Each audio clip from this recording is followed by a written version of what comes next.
Is that MisaMisa VR?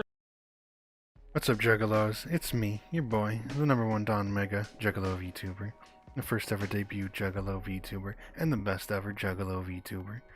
We're here in a little forest house, which is not a very good world, but it was the first result. Because the only result I could find that was relevant to what we're going to be talking about today, let me make a bunch of noise in my headset, was from Cold Steel, and fuck, I hate Cold Steel, so I refuse to do it there. So we're going to be talking here. And we're just going to start right off with me lagging, because I'm trying to open Chrome for my notes, because I have them in there, because I was writing a blog post about this instead. So this is going to be pretty close to the blog post, probably. But let's just start off a little tidbit, little beginning here, a little background. Trails in the Sky, Trails in the Sky 2, Trails in the Sky 3, Trails from Zero, Trails of Azure, Trails of Ow, Trails of Cold Steel 1 through 4. They're all part of the Legend of Heroes series, which I've never heard anybody call it, and none of the games are called that, so we're just gonna call it Trails. I call it Trails. It's another competitor in the JRPG space. It's another JRPG series that's been around for a while now. Trails in the Sky. I played it when it first came out in English a little bit on the PSP originally. Not too much, because I just didn't like playing games on the PSP. And I moved on. I saw a little anime, and I was like, you know what, that looks interesting. Years and years ago, and I still didn't play it. And then it came out on Steam. So I played it. Years ago. This is still years ago. And Trails in the Sky 1 ended up one of my very favorite JRPGs of all time. Because it did something I'd never seen before. It spent the entire game, and that's like a 100-hour long game, dedicated the entire 100-hour play time, almost all of it, just to building the world, introducing the characters, introducing the groups, and developing the world the stories will take place in from then on. Instead of being a story itself, the story of that game was more of a slice of life, get to know the world so that we can tell you the stories. Kind of like, if you played Final Fantasy XIV, or know anything about it, or interested in it, Realm Reborn, the first portion of Final Fantasy XIV, is that too. It sets up some of the world, it sets up some of the groups, some of the characters. Now Final Fantasy XIV is, 1,000-hour long game at this point, if not more. And so it's got a lot more to build on later on, but even by the end of Endwalker, stuff from Realm Reborn, stuff from even before Realm Reborn 1.0 in the canceled game, still comes up as relevant. And Realm Reborn was dedicated to setting the groundwork for that. And that's the only other place I've seen so much dedication to just building up the foundation, other than in Trails in the Sky 1. And I love that about it, and it became one of my very favorites. Trails in the Sky 2, also a very fucking fantastic game, but it does focus on the story at that point in that world. So there's 3 Trails in the Sky games, right? And then I only played the first 2. I still haven't played 3. I really want to. I just haven't gotten a chance to. It's expensive all the time. And then I forget when I have the money, I forget to buy it and buy something else. We got 1, 2, and 3. And then, because they're on Steam now, when we got 2 and we got 3, it was later on. Not the PSP ones. We did have PSP 1. I don't know if we got the second one. But anyway. The Americans decided to skip to Cold Steel. They skipped over 2 games. And Cold Steel is terrible. I played Cold Steel 1 and I think a bit of 2, and it was abysmal. I really hated playing through the games. That game, however much. I know I beat the first game. I even own it, which sadly I'm upset about. I even got the limited collector edition with the little pin and everything. I was so excited for it. It's like, oh, finally they're going to be on a real console. Not a PSP game ported to a computer, but an actual real console-developed game. Instead, we got Cold Steel, which looks horrendous, plays horrendously, visually is ugly. I think I already said that first. The gameplay sucks, the graphics suck, the characters are all unlikable, hateable, very, very just by-the-book stereotypes from anime in like 1999 or 2002-ish. I mean, the ultimate stereotypes. This the we'll get. Oh, calm down, slow down, everybody, slow down. But it is just the most basic, lifeless, plain stereotypes in the world. Like ones that were already not stereotypes, not used because they were too overdone by the time these games came out. And it also looked like a PS1 game at best, even though it was on PS3. PS3? I think PS3. PS3, for sure PS3. There were trophies and shit. And I mean, I'm sure the newest one, like 4, because there's like a million fucking Cold Steel games. I think there's 4 of them. I think it's on PS4 probably. But either way, looks like a PS1 game. Plays like a PS1 game in a bad way. Same with the looks in a bad way. I don't mean, Final Fantasy VII looks great, the original. For what it is, they did a really great job with that. This looks bad even for back then, even though it's not from back then. It looks like a bad old game. Controls like a bad old game. The characters are written and drawn, like created.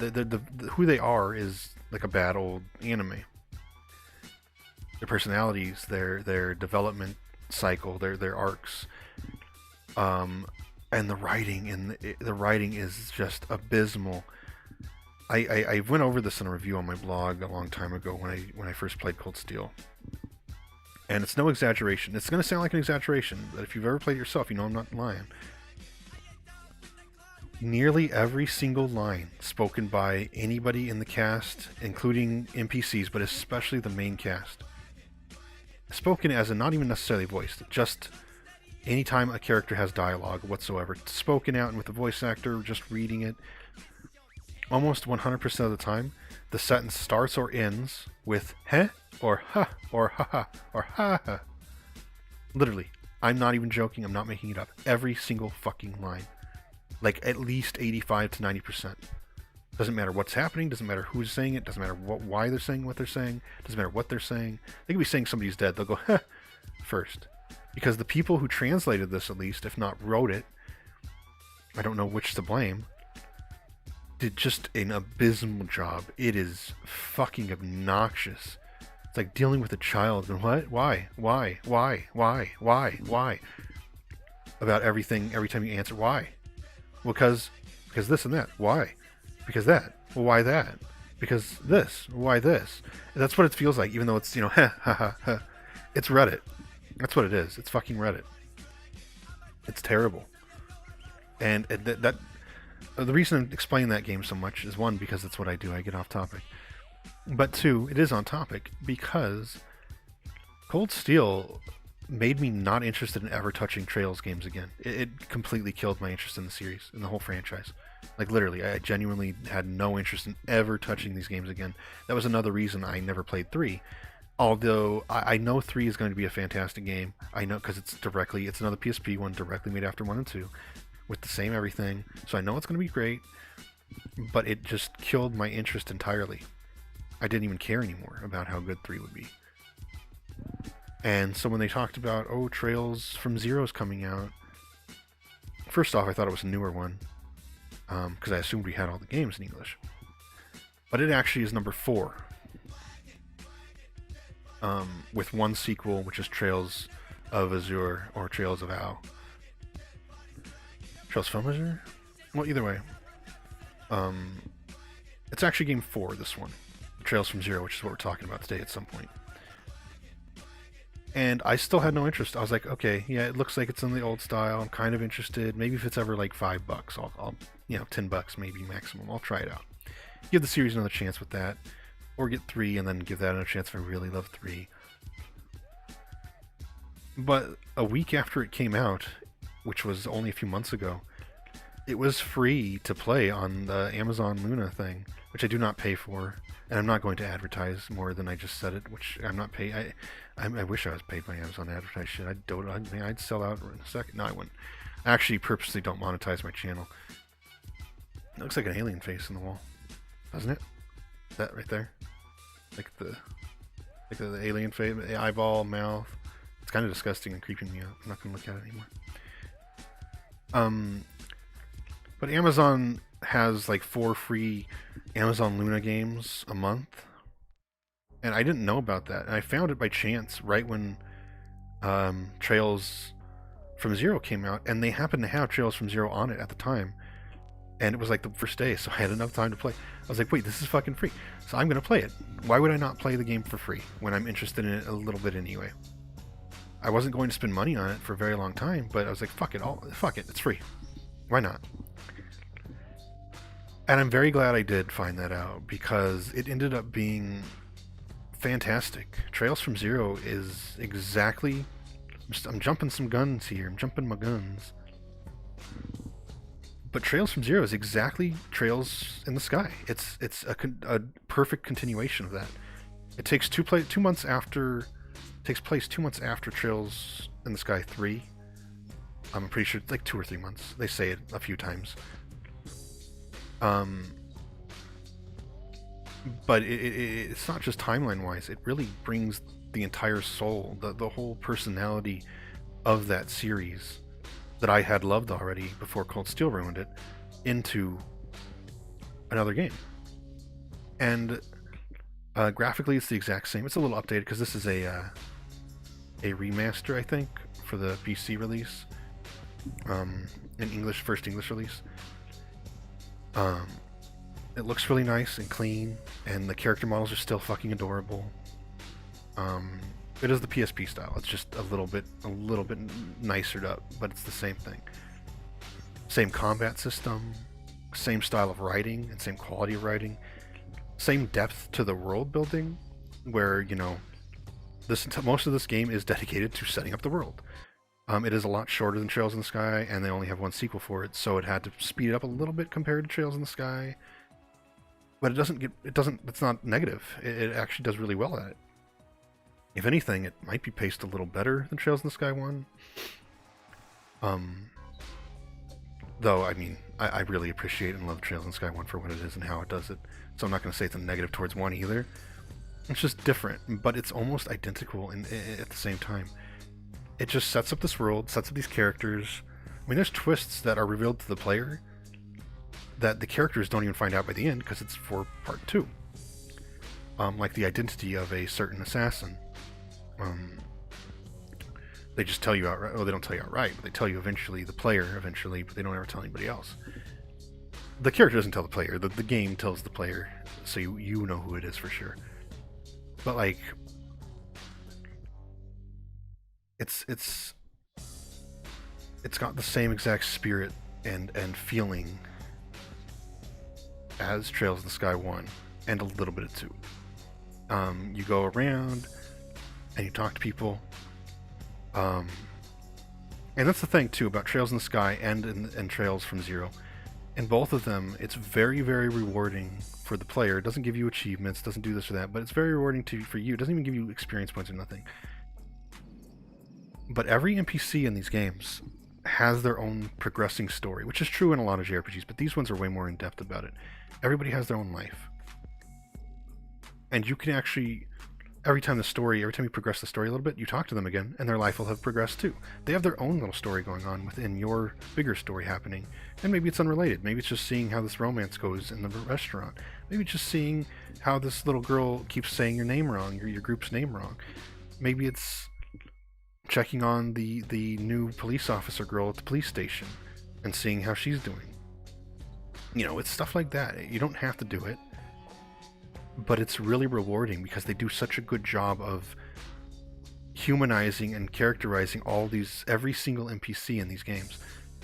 And this is the same way as Trails in the Sky. You can do that, and you should do that. I encourage it highly if you play this. Talk to every NPC, at least in Crossbell City, which is where this takes place, by the way. At least in Crossbell, talk to every character. You don't need to go to every fucking little town every time, but I would recommend going to the hospital, which is another case. So I'm getting ahead of myself. Crossbell itself feels like a big city, and it actually achieves that.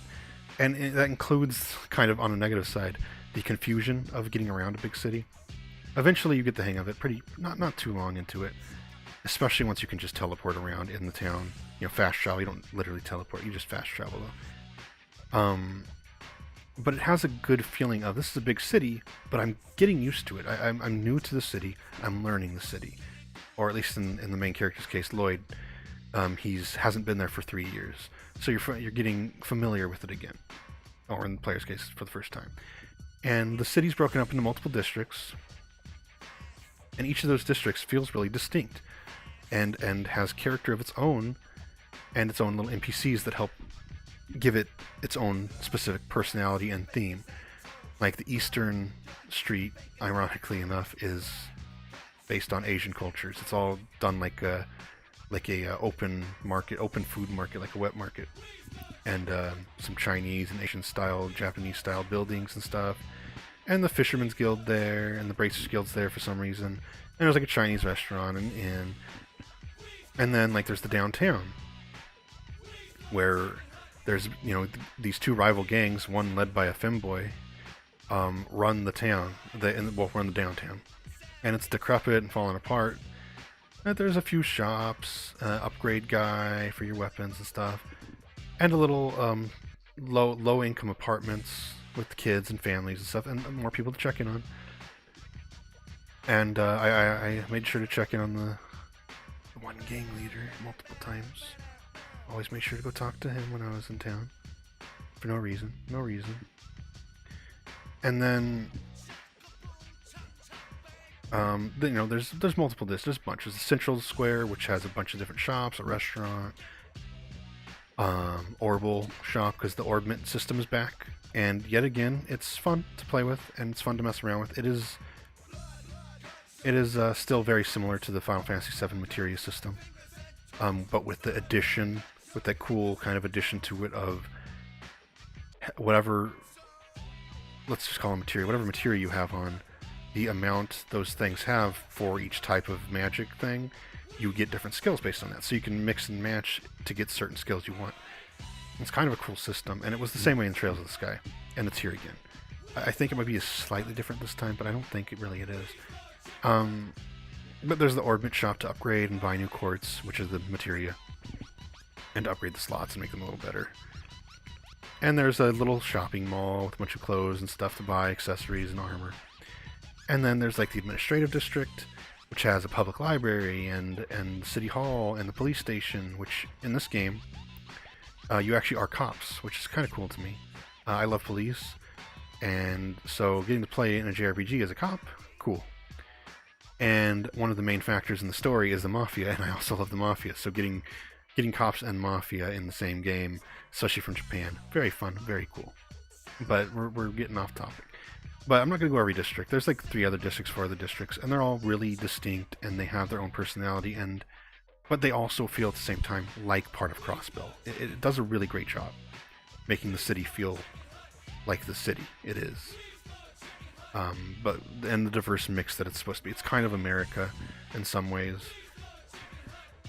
I'm not saying it's a good or negative thing. It's just in the game, that's what they're trying to make it kind of a stand-in for America. It's a capitalist-based society. The bank literally runs the town. It's a city-state, so they're kind of sovereign. The bank basically owns the country, the sovereign city-state. I mean, by the end of the game, they actually do literally.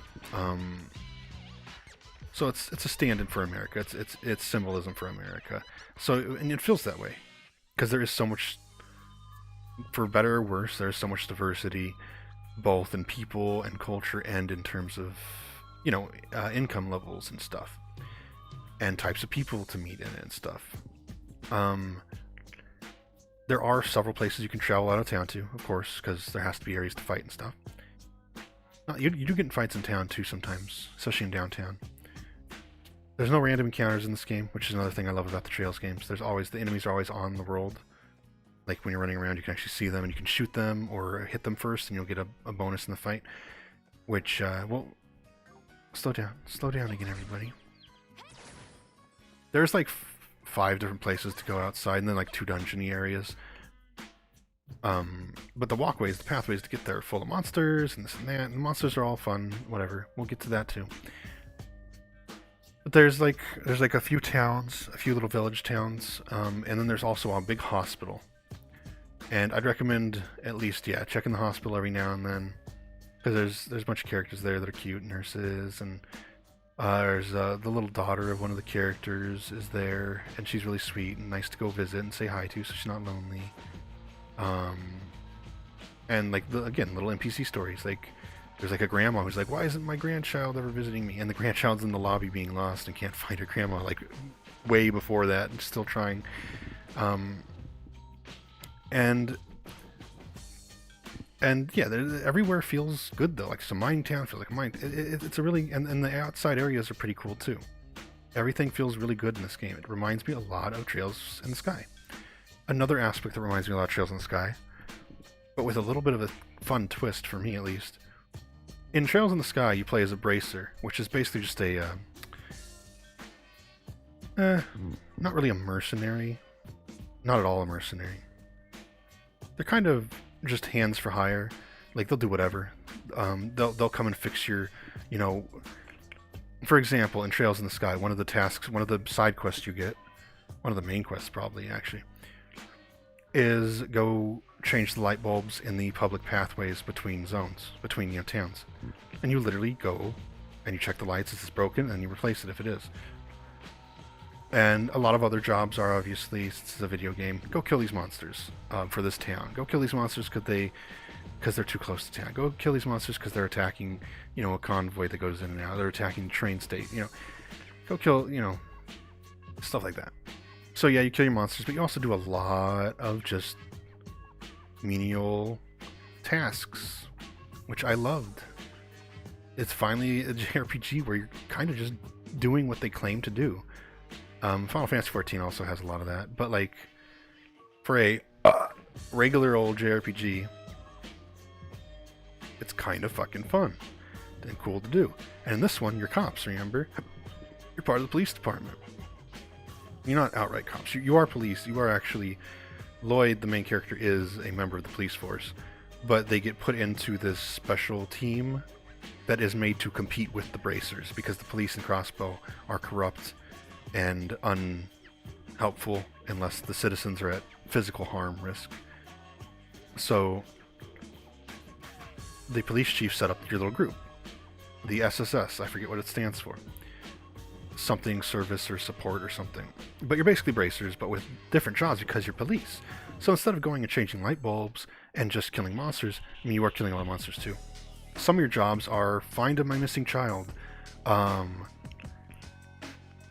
or one of my personal favorites, give out parking tickets during a big fair, a big festival. And you actually have to, you are given by the policeman who gives you that quest, the license plate numbers that are allowed to be parked where they're parked. And you have to go investigate each and every car parked around and check the license plates and make sure it's the right car from the right place, the right license plate. And then if it's not, you put a ticket on the front. And if you get that wrong, you know, you don't fail the game or anything. You could slap a ticket on every single car, but that's not that's not the point of the game. That's not the fun of doing that quest. And you wouldn't get as much reward in exchange. You would just be like, okay, here's $50 instead of, you know, here's $1,000 and here's some quartz and this and that. And another one which had nothing to do with the police, but another example of like the bracer style stuff you do in this game. You have to literally go around finding people who had taken out library books and hadn't returned them yet. You know, it's stuff like that. Or buy a drink for the mayor. He's related to one of the characters, so you're doing it as a personal favor, but still, it's a side quest you get from his secretary, not him. It's just a side quest. If you talk to her by chance, she'll give it to you. And it's just, oh, go get him a drink from his favorite stand that he always goes to. It's like a smoothie or something he wants. And then they're not there, and you go find where they actually are, and then you buy, and they talk to you more about the mayor and this and that, and then you bring it back, and he's all thankful. And it's stuff like that. Like, there are some hidden quests also, but most of the quests are on the computer, and I'll just tell you. But it's fun because you get to do that. My neighbors are right above me. They're listening in to me. They want a review of Trails from 02. Not number 2. Just also. But that's not to say there's not a real story either, though. You're trying to show that the police are good and they're not all corrupt, and you're trying to kind of represent that again in Crossbell, since the police have been seen as a useless force there. Because they're all either corrupt agents, corrupt politician types, you know, owning the higher ups in the force, or they're just handheld by those higher ups. Not handheld, but hand tied. So they look bad. and people don't like them. So you're trying to bring up the reputation of the police force again, while also helping out. And you do that throughout the game, little tasks here and there. And you make friends with the Bracer Guild, and you actually meet Estelle and Joshua. They're here again. Spoilers. But they're in town. They're just on loan. There's nothing going on special. There kind of is, though. Because there's another guest, another cameo, another character from Trails in the Sky. Rin, if you remember her, she's a little lolly who has a big robot she calls Potter Mater, who's her, father mother. And I guess her story didn't conclude in 3 because she's here again. And not to spoil things too much, but by the conclusion of this game, she has a full, total conclusion to her story. And it was a really good one too. But you meet Joshua and Estelle, and Cassius Bright comes up a few times, and stuff like that. So there's references, and there's characters you're familiar with, and they're in this main story. Eventually, you actually even get to have Josh and Estelle in your party, which is pretty damn cool. But one of my favorite moments in the game was you're trying to save a bus from these giant monkey things attacking it, and you can't, like 5 more show up after you fight a really hard fight against 3 of them, and Josh and Estelle just come flying in out of nowhere from off screen and kill the shit out of them. And it was a really great moment. I think that's when they actually first appear. So I spoiled it for you, haha. But it's there is a main story beyond that too, and that main story, just like I said about Josh and Estelle and everything, it does tie back to the Trails in the Sky story. You've got references and mentions and direct ties to the organization Ouroboros from Trails in the Sky again. They've come up again. But now there's also this DG cult or something, DC cult maybe? D something cult. Pizzagate. The DC cult. And they, ironically enough, hilariously enough really, they give out blue pills to brainwash people and control them. Literally blue pills, and they even call them blue pills. It's pretty fucking funny. And the cult eventually, the cult, to be very clear, 90% of this game, maybe 80% of this game, is just the slice of life being a cop and doing small jobs around town and around the surrounding area. The last 20% of this game gets crazy. The cult finally gets mentioned and brought up. The organization finally gets mentioned and brought up. Rin gets involved. There's a little girl that gets involved. She's real cute. She ends up living with you guys. They're vacuuming again upstairs. Maybe she's moving out. I don't know. And that threw me off, the fucking vacuuming again. How many times can you vacuum in a fucking day? It's like the 4th, 5th time now.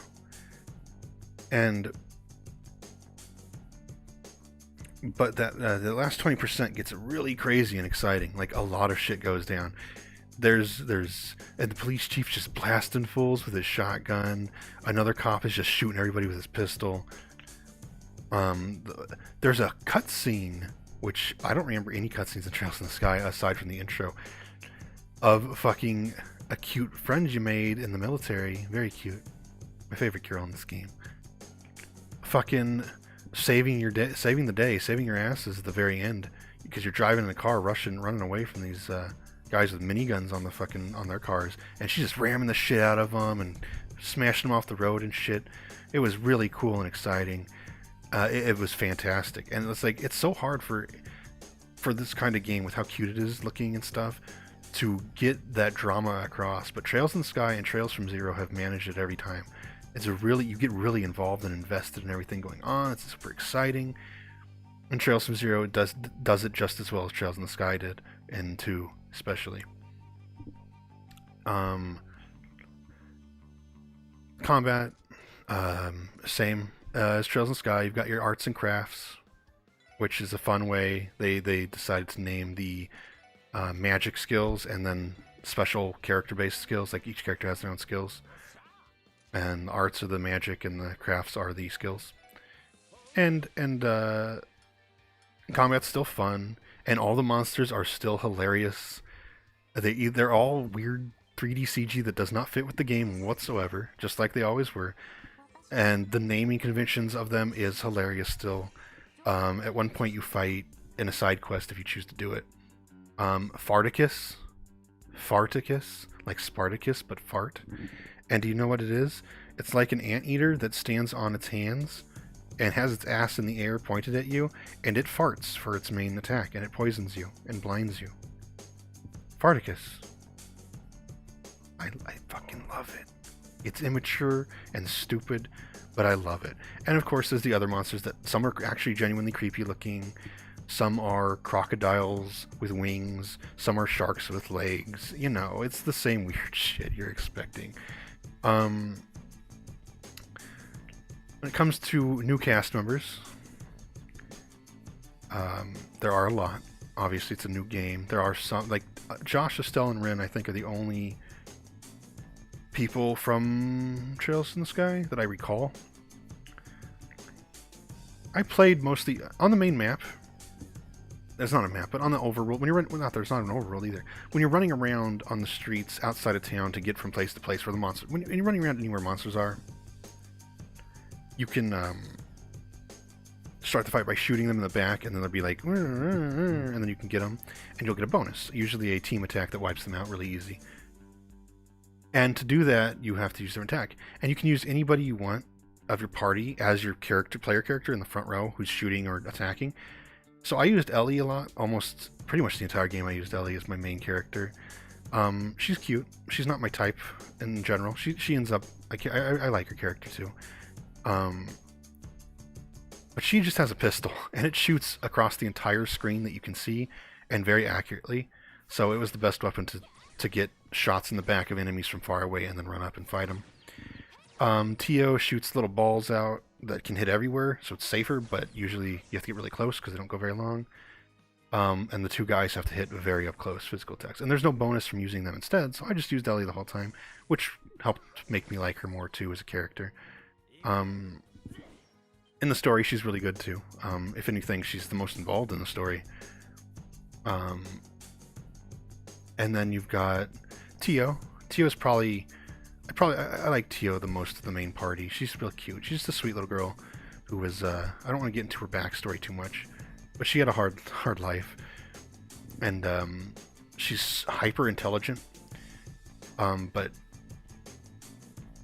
she's really fun. Like, she's just got a funny personality. And she's cute. She's got little cat ears. Not real ones, it's a headset she wears. To help her use her orbal arts or whatever. Then there's Lloyd, the main character, the actual main story character. He's alright. He's the actual cop. He's a detective. He got his detective license and everything and all that.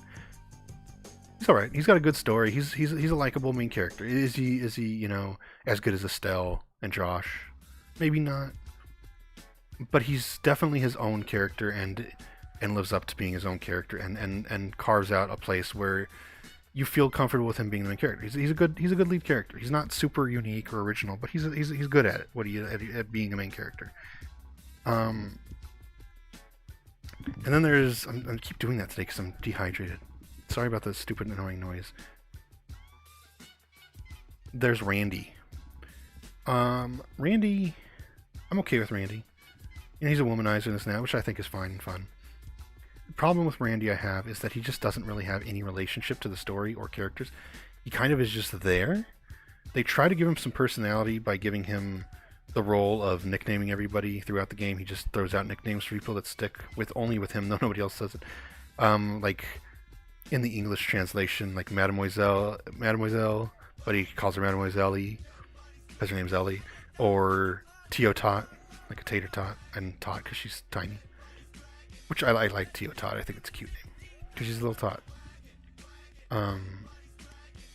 But he has like zero connection to any of the story happening or any of the characters in it. And as a character, he's just that older guy who's around. He's me. He's just the older guy who's there. So I liked him least, not because of any personality traits, just because he wasn't relevant really. He didn't do much to give you anything to like about him.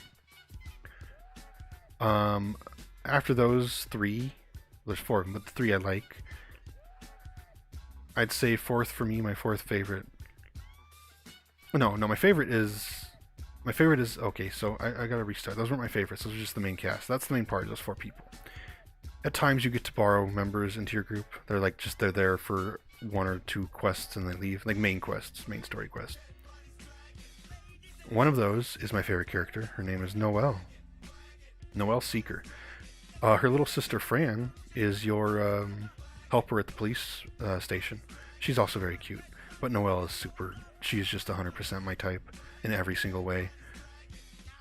She even has big boobas and short tomboy hair, and her voice is cute, and her weapons are 2 fucking like P90s.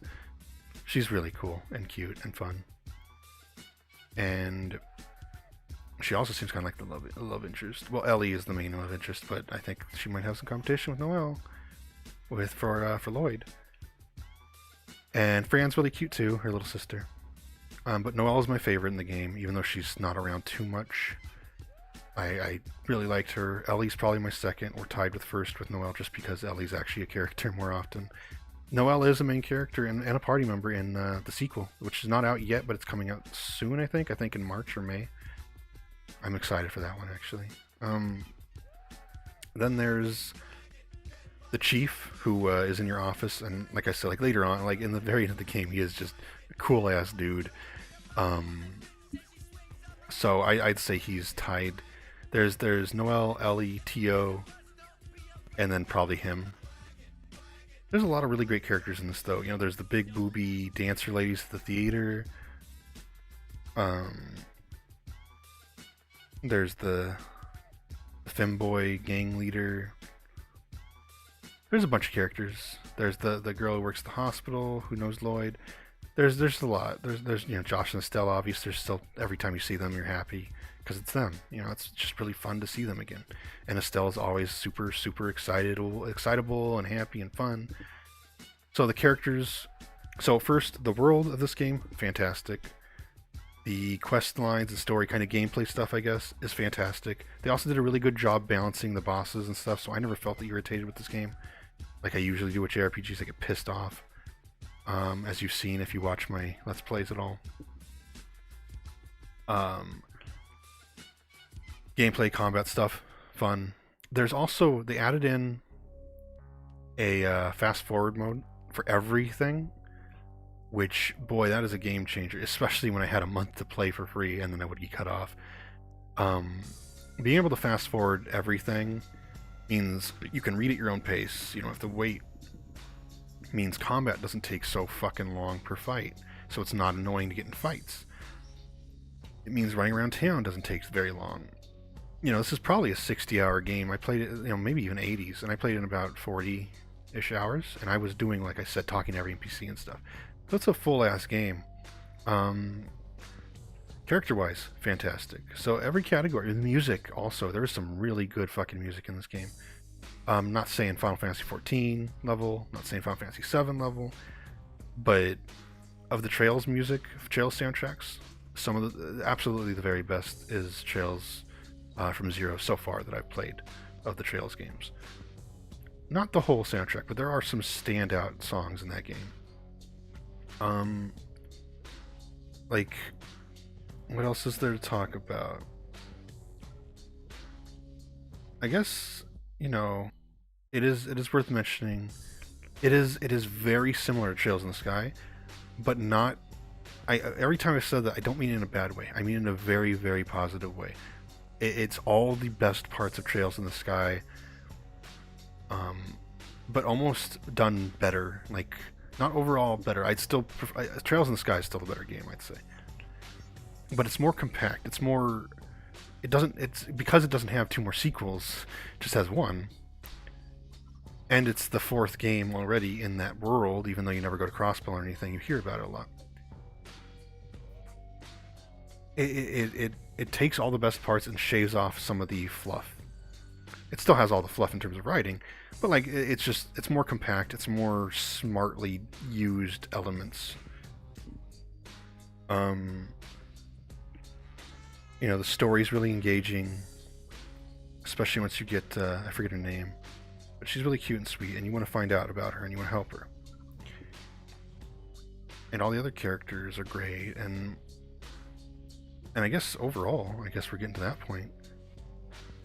Trails from Zero it's a fantastic game. I loved playing it. I'm so glad I got the chance to without having to pay, because I wouldn't have played it for years.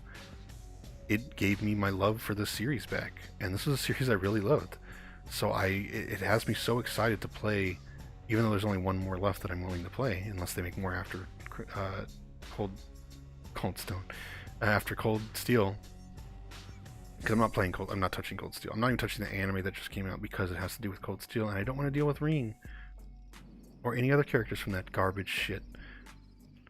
And everybody going, ha hee hee ha hee hee. But Trails from Zero is a fantastic fucking game. I loved every second, every moment with it.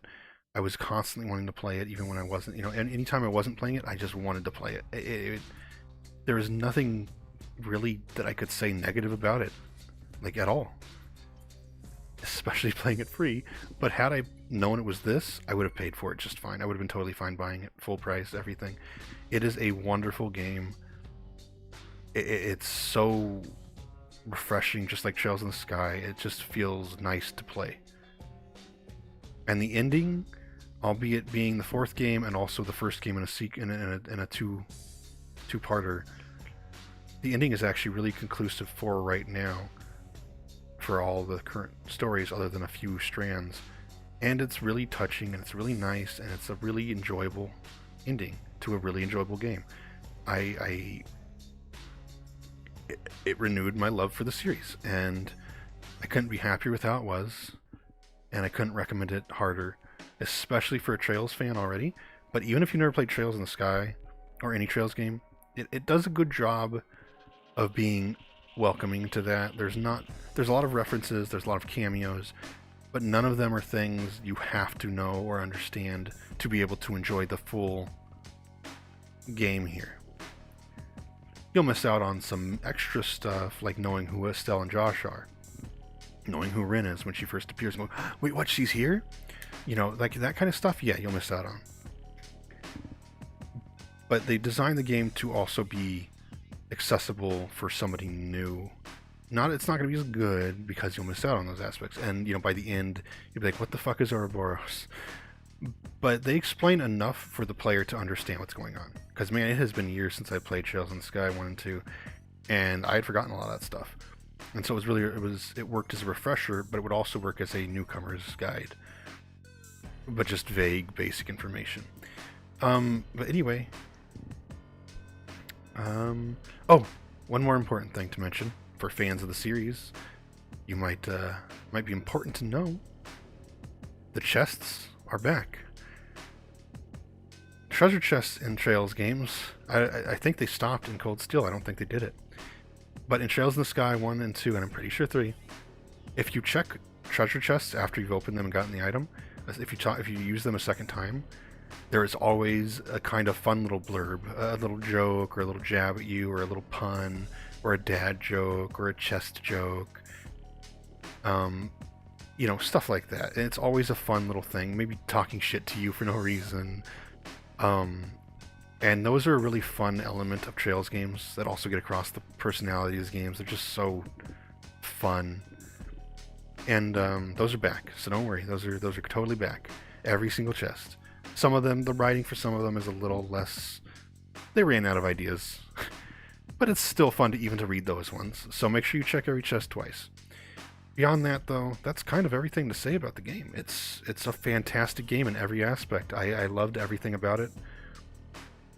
The characters, the music, the world, the graphics, the gameplay, all of it was just fantastic. Loads of fun, and I loved it. So that's kind of it. And I'm not gonna say it. I'm not gonna say it this time.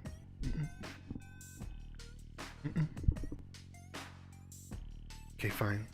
Fuck off.